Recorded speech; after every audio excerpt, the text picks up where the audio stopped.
You can replace a man's desk in a single afternoon, the old network engineer whispered as he packed the last photo of his daughter into a worn cardboard box. But replacing the years he poured into the foundation beneath your feet may take far longer than anyone imagines. The conference room fell strangely quiet, though not because anyone agreed with him. They were too busy watching the newest celebrity consultant shake hands with executives, smiling beneath polished lights that reflected off the glass walls of Sterling Dynamics headquarters in downtown Seattle. The building overlooked Elliott Bay, its steel and glass exterior symbolizing innovation, ambition, and speed. Inside, however, the atmosphere carried a different scent that morning, one of expensive coffee, fresh paint, and silent anxiety disguised as confidence. Victoria Sterling, the company's 37-year-old CEO, stood at the head of the table with perfect posture, her charcoal suit immaculate, her expression calm enough to convince everyone she had already seen the future. Progress, she announced, her voice crisp and measured, requires difficult decisions. Heads nodded around the room. Vice presidents exchanged approving glances. Human resources representatives opened neatly organized folders. At the far end of the table sat Ethan Brooks, 42 years old, a senior systems architect whose quiet presence had become almost invisible after 12 years with the company. His faded navy sweater looked ordinary beside tailored executive jackets. His wedding ring was gone years ago. Only a simple silver watch remained on his wrist, along with the faint lines left by countless nights spent building systems while the rest of the city slept. Victoria looked directly at him. "Mr. Brooks, effective today, your position has been eliminated as part of our modernization initiative." The words landed without anger, without shouting, almost politely. That somehow made them heavier. A few employees lowered their eyes. Others stared at laptops, pretending to answer emails that suddenly seemed very important. Beside Victoria stood Liam Carter, the company's newly hired technology expert, barely 30 years old, confident, charismatic, carrying credentials from prestigious firms, and followed by glowing magazine profiles that called him the architect of tomorrow. He extended his hand toward Ethan with a practiced smile. "Nothing personal," he said. "Technology moves fast." Ethan looked at the offered hand for only a moment before shaking it gently. "It always has," he replied. His voice carried no bitterness, only quiet certainty. Victoria slid an envelope across the polished table. "Security will deactivate your credentials within 15 minutes. Ethan nodded once. Understood. No arguments followed. No dramatic speeches. No accusations. He simply stood, picked up the framed photograph of his 12-year-old daughter Emily smiling beside a fishing lake in Montana, placed it carefully into the box, and thanked the administrative assistant who held the door open for him. As he walked through the engineering floor for what everyone assumed would be the last time, conversation stopped. Hundreds of monitors glowed beneath soft white ceiling lights. Keyboards clicked more slowly. Somewhere in the distance, a server fan hummed with the steady rhythm Ethan had listened to for over a decade. He paused beside the security desk just long enough to hand over his access badge. The guard looked uncomfortable. "I'm sorry, Mr. Brooks." Ethan offered a small smile. "Take care of the place."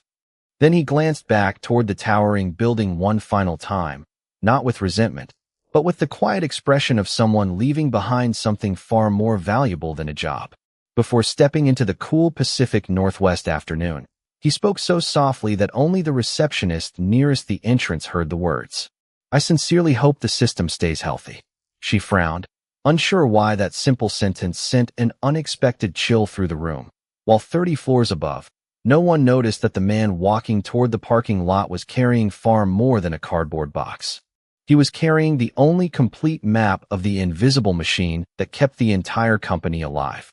The rain had already begun by the time Ethan Brooks pulled into the cracked driveway of the small craftsman house he had rented for nearly 8 years on the outskirts of Bellevue. The windshield wipers swept slowly across the glass while the engine idled for a few extra seconds, as if even the old pickup truck understood that its driver was not quite ready to step into the next chapter of his life. He finally reached over, turned the key, and silence settled inside the cab.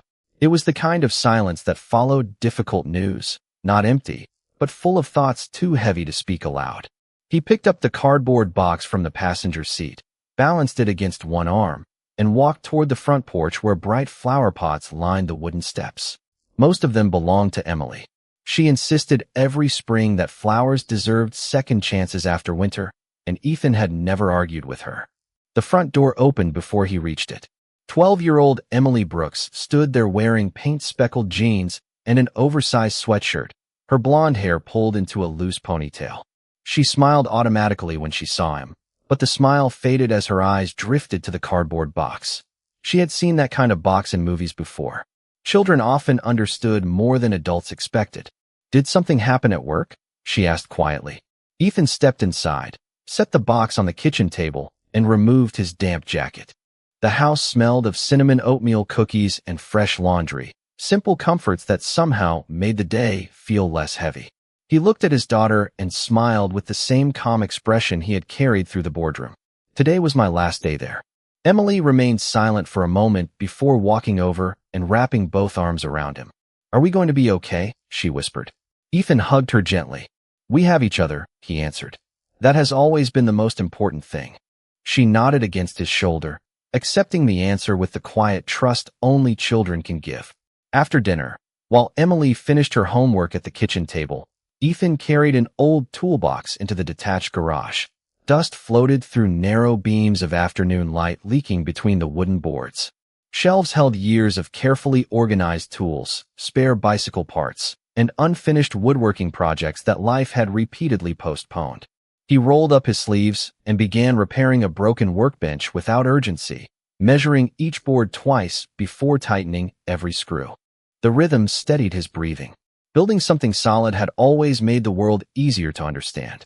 Across town, Sterling Dynamics was celebrating its bold new direction. Employees gathered around catered lunches while Liam Carter confidently outlined sweeping modernization plans across enormous digital displays. Animated charts filled the room with colorful promises. Legacy systems would be replaced. Core architecture would be redesigned. Processes that had quietly operated for years would finally become, as Liam proudly described them, elegant. Applause echoed through the executive floor. Victoria Sterling watched with satisfaction, convinced she had made the difficult but necessary decision. She believed she had traded caution for innovation, experience for brilliance. No one questioned the pace. No one asked why certain diagrams contained blank spaces where critical infrastructure should have been documented. The engineers assumed someone else understood those missing pieces.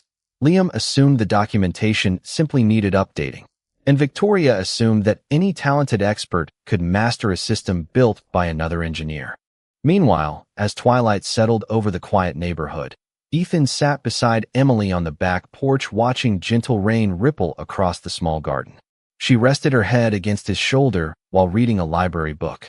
He repaired the loose string on her favorite acoustic guitar without saying much. The porch light glowed softly above them, and somewhere beyond the cedar trees, thunder rolled across the Washington sky. Neither of them noticed it. They were simply grateful for an ordinary evening together. Far away, inside a brightly lit server room humming beneath Sterling Dynamics headquarters, thousands of invisible processes continued running exactly as Ethan had designed them for more than a decade, patiently waiting for the first person confident enough to change what they did not yet understand. 30 days passed with remarkable speed, and inside Sterling Dynamics the excitement of transformation had slowly replaced the quiet discipline that had once defined the engineering department. Bright presentation screens filled conference rooms every Monday morning, displaying colorful roadmaps, ambitious milestones, and confident predictions. Liam Carter became the face of the company's future. Technology magazines requested interviews. Industry podcasts praised his vision. Employees who had barely known his name a month earlier now quoted his ideas during meetings as though they had become company philosophy. Victoria Sterling watched it all with growing confidence. Every report seemed to confirm that her decision had been the right one. Legacy architecture was being replaced by modern frameworks. Old safeguards were labeled unnecessary complexity. Long-established monitoring routines were quietly removed because they appeared redundant. Nobody noticed that many of those invisible safeguards had never been explained in a document. They had simply existed because one careful engineer had anticipated problems years before anyone else imagined they could happen. During one engineering review, A senior developer cautiously raised his hand. Should we verify the dependency chain before migrating the authentication cluster? Liam smiled politely. That concern belongs to an older generation of infrastructure. Modern systems should not rely on invisible relationships. Several younger engineers nodded, relieved by the confident answer. The meeting continued. The question quietly disappeared. Across the city, Ethan Brooks lived a life that had become surprisingly peaceful. Every morning, he drove Emily to school in his aging pickup truck. They stopped at the same neighborhood bakery every Friday, where the owner always placed one extra cinnamon roll into the paper bag without charging him. Ethan spent his afternoons repairing computers for small local businesses, fixing wireless networks for family-owned stores, and helping elderly neighbors recover photographs from broken hard drives. He charged only what people could reasonably afford, sometimes even less. Word slowly spread that there was a quiet engineer in Bellevue who could solve problems that expensive consultants could not. Yet he never advertised. He simply answered the phone, completed the work, and returned home before dinner. One Saturday afternoon, Emily found him planting tomatoes in the backyard. "Do you ever miss your old office?" she asked while handing him another packet of seeds. Ethan smiled without looking up. "I miss some of the people." "Do you miss the job?" she asked. He gently pressed another young plant into the soil before answering. "A job is something you do. The people you love are why you do it." Emily smiled and continued watering the garden. The afternoon sunlight filtered through tall cedar trees, and the gentle breeze carried the scent of fresh earth and pine across the yard. It felt like the kind of ordinary moment most people forget, yet years later often remember the most. Back inside Sterling Dynamics, however, ordinary moments were becoming increasingly rare.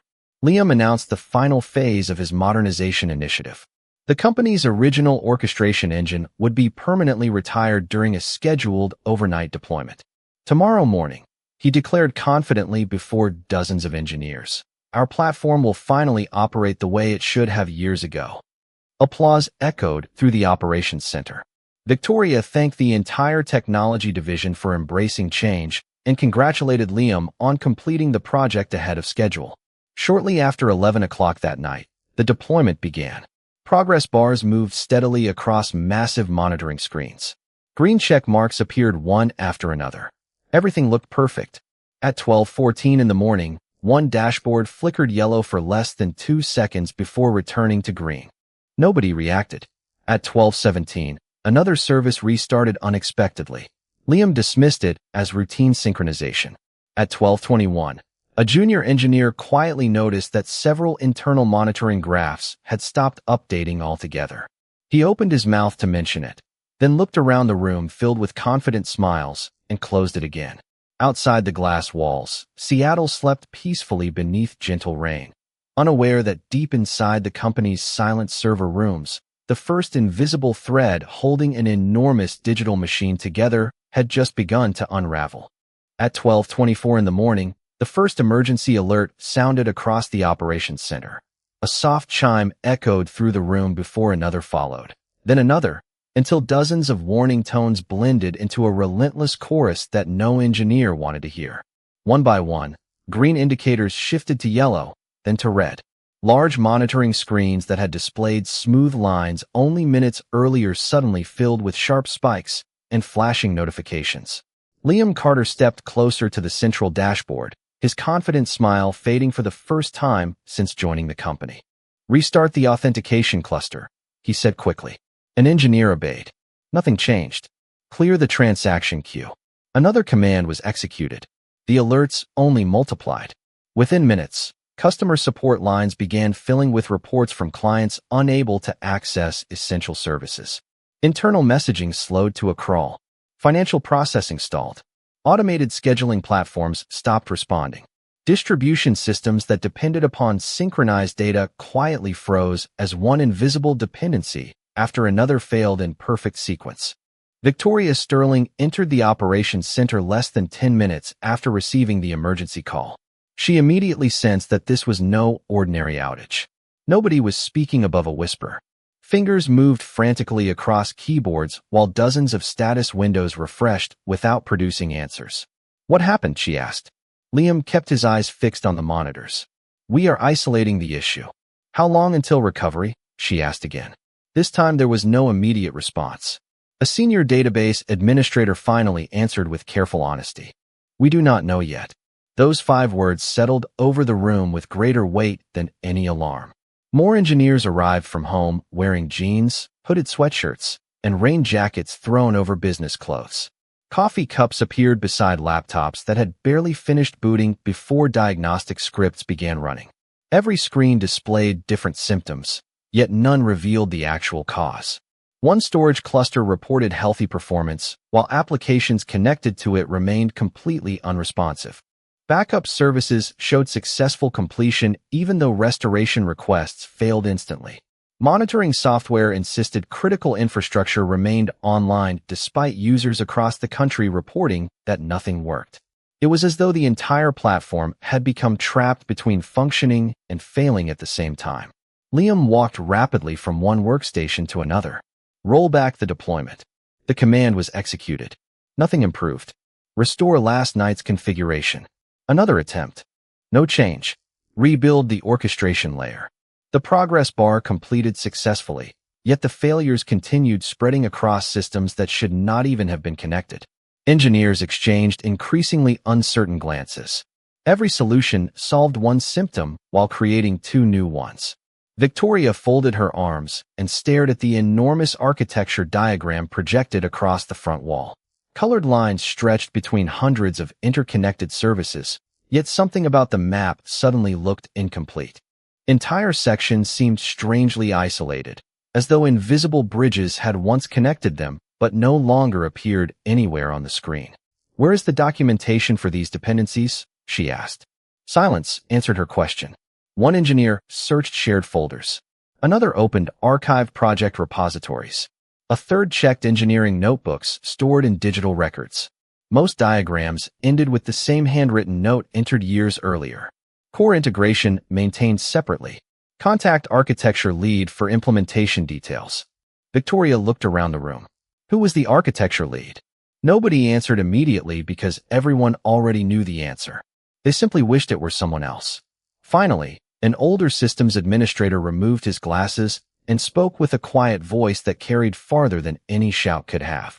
Those notes belonged to Ethan Brooks. The room became perfectly still. Rain tapped gently against the glass walls high above the sleeping city, while server fans continued humming beneath the floor, faithfully running the pieces of a machine whose deepest logic had never truly been written down. For the first time since Ethan walked away carrying nothing more than a cardboard box and a photograph of his daughter, everyone inside Sterling Dynamics understood a painful truth. They had replaced the man they could see without realizing they had also lost the only person who understood everything they could not. The operations center no longer resembled the polished headquarters that appeared in company advertisements. By 3 o'clock in the morning, every conference room had been converted into a temporary command center. Whiteboards filled with handwritten diagrams covered the glass walls. Empty coffee cups lined every available table. The air carried the constant hum of cooling fans, hurried conversations, and the faint smell of overheated electronics. Nobody cared about titles anymore. Senior vice presidents sat beside junior engineers, all staring at screens that refused to provide answers. Victoria Sterling remained in the center of the room, her jacket draped across the back of a chair she had not used for hours. She listened as each team reported the same frustrating conclusion. Every isolated component appeared healthy when examined alone, yet the entire platform continued failing as a single interconnected organism. It was as though someone had removed one invisible thread, causing every carefully balanced system to slowly lose its rhythm. Liam Carter leaned over another workstation, studying endless streams of diagnostic logs. His confident voice had grown quieter with every passing hour. Run a complete dependency analysis, he instructed. Already completed, one engineer replied. Nothing unusual appeared. Then compare it against the previous architecture. We tried that too. What changed? The engineer hesitated before answering. That is exactly what we cannot determine. Across the room, an older infrastructure manager named Daniel Harper quietly opened an archived repository that had not been accessed in years. Dust would have gathered on it if digital files could collect dust. thousands of engineering commits stretched back more than a decade. At first glance, they looked ordinary, but one detail slowly captured everyone's attention. The same author appeared again and again across nearly every critical subsystem. Ethan Brooks. Authentication. Ethan Brooks. Distributed storage. Ethan Brooks. Disaster recovery. Ethan Brooks. Transaction orchestration. Ethan Brooks. Performance optimization. Ethan Brooks. The deeper Daniel searched, the more astonishing the pattern became. Entire generations of infrastructure rested upon decisions made by one quiet engineer whose name had rarely appeared in executive meetings.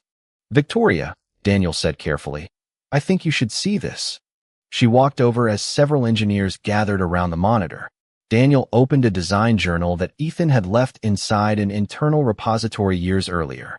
There were no dramatic statements, no personal recognition, only thoughtful explanations written for whoever might someday inherit the system. Every sentence emphasized reliability over praise, simplicity over attention, and responsibility over credit.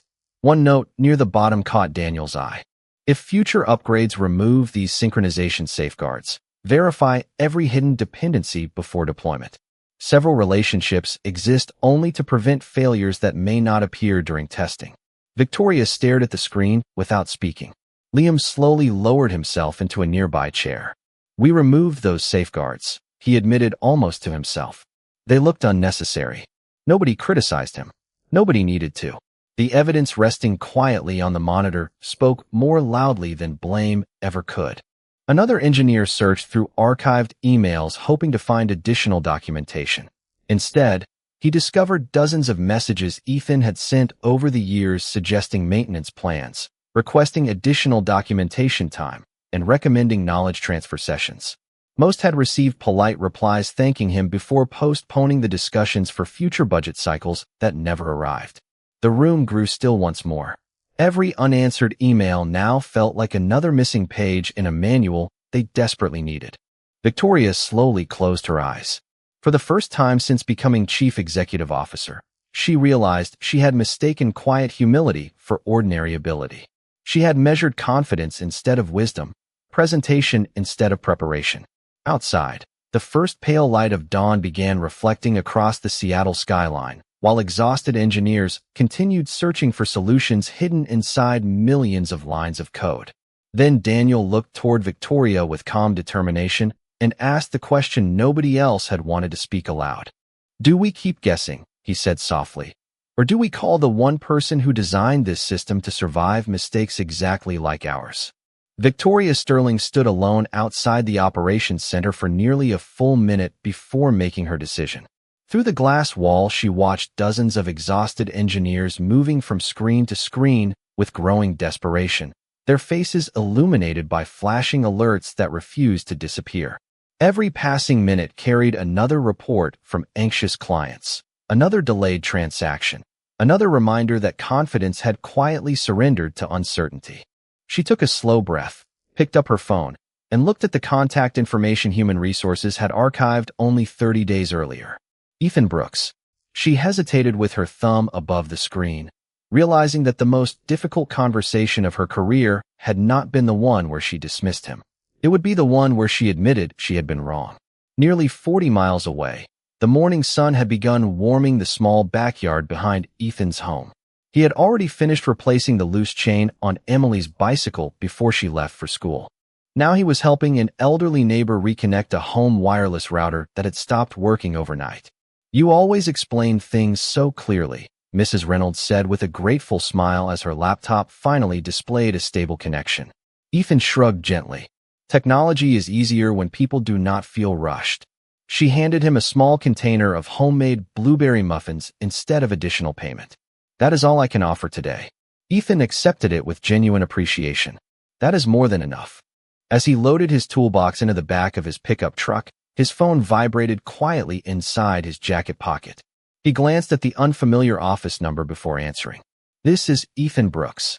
For a brief moment, neither person spoke. Finally, Victoria found the words. "Good morning, Ethan." He immediately recognized her voice, but remained calm. "Good morning, Ms. Sterling." She looked through the glass toward the operations center before continuing. We have encountered a serious infrastructure problem. Ethan listened without interrupting. Our engineers have been working through the night, she said carefully.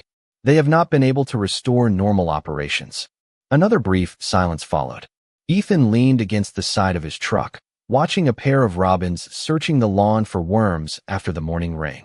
I am sorry to hear that, he answered sincerely. There was no satisfaction in his voice, no hidden victory, only simple concern for people he had once worked beside. Victoria lowered her eyes. Daniel found your engineering journals. Ethan smiled faintly. I hoped someone might eventually read them. We should have read them much sooner, she admitted.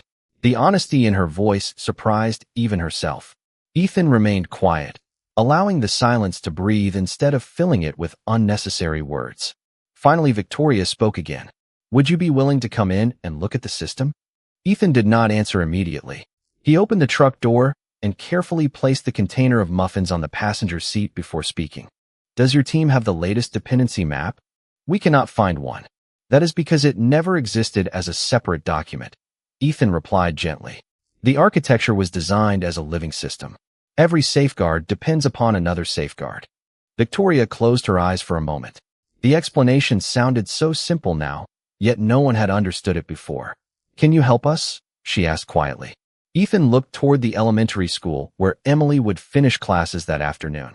I need to pick up my daughter at 3:15, he said. If I come, I will leave in time to be there. Victoria answered without hesitation. You have my word. Ethan nodded, even though she could not see him. Then I will be there in 45 minutes. After the call ended, Victoria remained standing in complete silence while relief slowly spread across her face for the first time since the crisis had begun. Inside the operations center, engineers noticed her expression change before they knew the reason. Nobody celebrated. Nobody assumed the problem had already been solved. But somewhere beneath the endless alarms and restless uncertainty, hope quietly returned because the one man who had never asked to be recognized had simply agreed to help.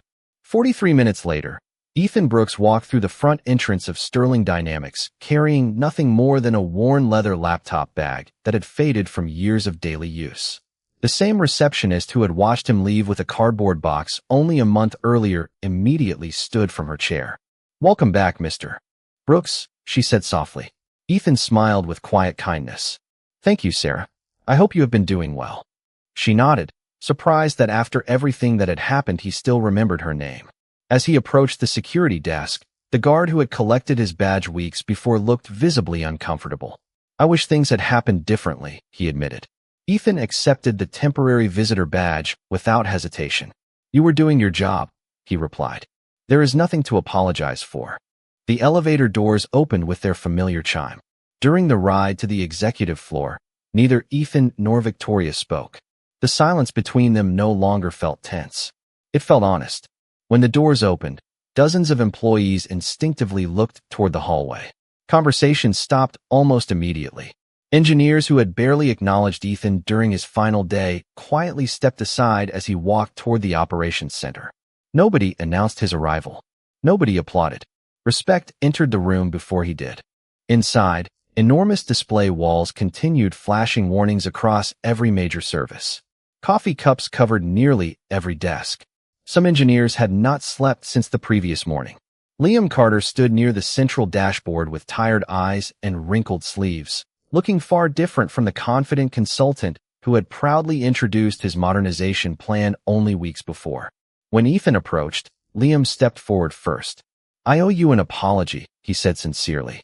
I believed I understood the system after reading the documentation. I was wrong. Ethan looked at him calmly. Every engineer underestimates a system at least once. The important part is learning before pride becomes permanent. Liam slowly nodded, accepting the words without defensiveness. Victoria handed Ethan a tablet displaying dozens of monitoring dashboards. This is everything we have collected. Ethan glanced at the screens for less than a minute before gently setting the tablet on the table. Instead of opening another report, he walked directly toward the large architecture diagram projected across the front wall. He stood silently with his hands folded behind his back, studying every connection without saying a word. The room became remarkably still. No keyboards clicked. No one interrupted his concentration. After several moments, Ethan picked up a marker and drew 3 small circles on the corner of the whiteboard. "These services appear independent," he said quietly. "They are not." He connected them with a few simple lines before adding 2 arrows pointing toward an authentication gateway. Several engineers exchanged confused looks. "Those relationships are not in our diagrams," one of them observed. Ethan smiled gently, because they were never designed to be visible. They only exist when something goes wrong. Daniel Harper looked at the updated sketch and suddenly inhaled sharply. "That is why every recovery attempt made things worse," he whispered. Ethan nodded. "The safeguards interpreted your repairs as additional failures." He then walked toward one specific workstation where an unnoticed monitoring window remained open beneath several overlapping applications. He pointed at a timestamp that had appeared insignificant to everyone else. "The first failure started here, not where the alarms began." Liam leaned closer, reading the data again with fresh understanding. "We never checked that service because it never reported an error." "Exactly," Ethan answered. "The healthiest-looking component is often the first place I investigate." Victoria watched quietly as the atmosphere inside the room transformed. Panic slowly gave way to focus. Confusion yielded to direction. Ethan had not raised his voice, criticized anyone, or reminded them of the meeting where he had lost his job. He simply restored something far more valuable than a computer system. He restored clarity. And for the first time since the crisis had begun, every engineer in the room believed the impossible might actually be within reach. Ethan Brooks pulled a chair beside the primary engineering console instead of standing at the front of the room like a lecturer. He did not ask anyone to leave. He did not take control away from the team. Instead, he looked around the operations center with the calm expression of someone inviting others to solve the problem together. "Open the live dependency monitor," he said. "Not the dashboard. The raw event stream." An engineer immediately switched displays. Endless lines of activity rolled across the screen faster than anyone could comfortably read. Ethan watched without blinking. The room remained silent except for the steady hum of servers beneath the floor and the distant rhythm of cooling fans circulating warm air through the data center. After nearly 2 minutes, he pointed toward a sequence that disappeared almost as quickly as it appeared. "Pause there." The engineer froze the stream. Liam leaned closer. "I looked at that earlier," he admitted. "It appeared normal." Ethan nodded gently. "The event itself is normal. The timing is not." He zoomed into the timestamps until the differences became visible. Several synchronization requests were arriving less than 1 second earlier than the architecture expected. Such a tiny variation looked harmless to everyone else. Yet Ethan quietly smiled, as though he had finally found a familiar face in a crowded room. "The safeguards are protecting the system from itself," he explained. "When the modernization removed the hidden coordination layer, every successful recovery attempt looked identical to a cascading failure. The platform is refusing to trust its own repairs." Daniel Harper slowly shook his head in disbelief. "It has been defending itself this entire time." Ethan nodded once. "Exactly." Victoria watched him with growing admiration. There was no excitement in his voice, no satisfaction at being proven right. He spoke with the same patience he had used while helping neighbors repair home computers. To him, technology had never been about proving intelligence. It had always been about restoring stability. "We are not going to force anything," Ethan continued. "We are going to earn the system's trust again." Several younger engineers exchanged curious smiles. It sounded less like computer science and more like wisdom gathered over years of quiet experience. Ethan began assigning simple tasks. Restore the original synchronization interval. Leave the authentication layer alone. Reconnect the orchestration services one dependency at a time. Do not restart anything unless I ask. Nobody questioned the instructions. One by one, commands were entered exactly as he described. The operations center became almost peaceful. Instead of rushing, every engineer moved deliberately, verifying each result before taking the next step. Minutes passed. Then one monitoring panel changed from red to yellow. Nobody celebrated. Another cluster stabilized. A payment service quietly resumed processing transactions. Storage replication synchronized successfully for the first time since the crisis began. Across the enormous display wall, red warning indicators slowly gave way to cautious shades of green. Someone whispered, "It is coming back." Ethan remained focused. "Not yet," he said softly. Let it breathe. 5 more minutes passed before the final synchronization cycle completed without interruption. The last critical alert disappeared from the central dashboard. Every graph settled into smooth, predictable patterns that had not appeared in nearly 2 days. No alarms sounded. No emergency notifications flashed. Only the steady pulse of a healthy system remained. The room fell completely silent. Dozens of engineers stared at the screens, then at Ethan, unable to find words that matched what they had just witnessed. Liam quietly closed his laptop and looked at Ethan with genuine respect. Victoria felt the weight she had carried since the first alarm finally lifted from her shoulders. Ethan simply glanced at his watch, smiled faintly, and said, "It is 2:45. We have enough time for me to pick up my daughter from school."